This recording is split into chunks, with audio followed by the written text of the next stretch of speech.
So I want to talk about something that's really important for understanding what just happened in Venezuela. Because this didn't come out of nowhere. This has been building for months, and honestly, if you were paying attention, you could see it coming. It's called Operation Southern Spear, and it's one of the biggest American military buildups in the Caribbean since the Cuban Missile Crisis back in 1962. So let's go back to last summer, August 2025. The Trump administration starts moving military assets into the Caribbean. At first, they say it's about fighting drug trafficking. And look, drug trafficking is a real problem. Drugs do flow through that region. So on the surface, it sounds reasonable. The first big deployment was the USS Iwo Jima and its amphibious ready group. Now, an amphibious ready group is designed to land Marines on beaches. It's not really what you'd use for chasing drug boats. Then on September 2nd, things get real. The U.S. announces they've destroyed a boat coming from Venezuela that was allegedly carrying drugs, killed all 11 people on board. Trump posts video of the strike on Truth Social. You can see the missile hitting the boat, the explosion, everything. Now here's where it gets controversial. According to reports, 2 guys survived that initial strike. They're floating in the water, clinging to wreckage. And then the U.S. launched a second strike and killed them too. When that came out, people started using words like war crimes.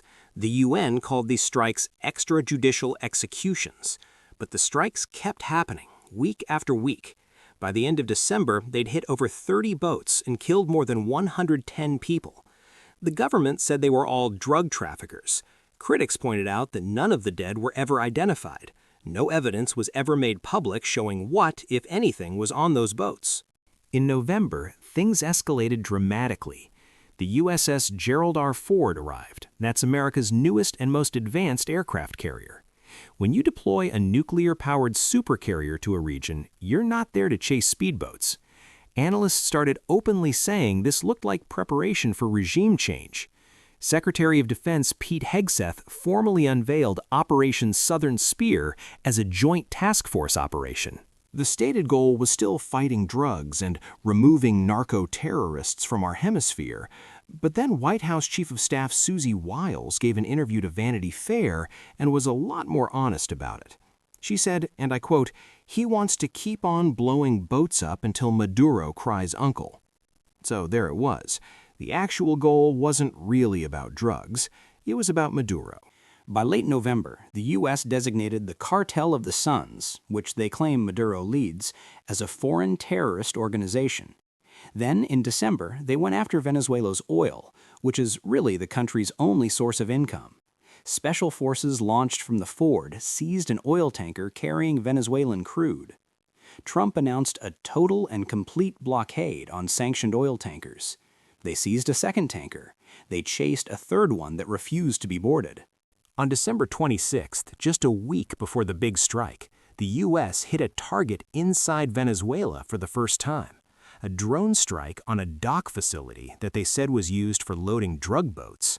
No casualties reported, but the message was clear: we can hit you anywhere.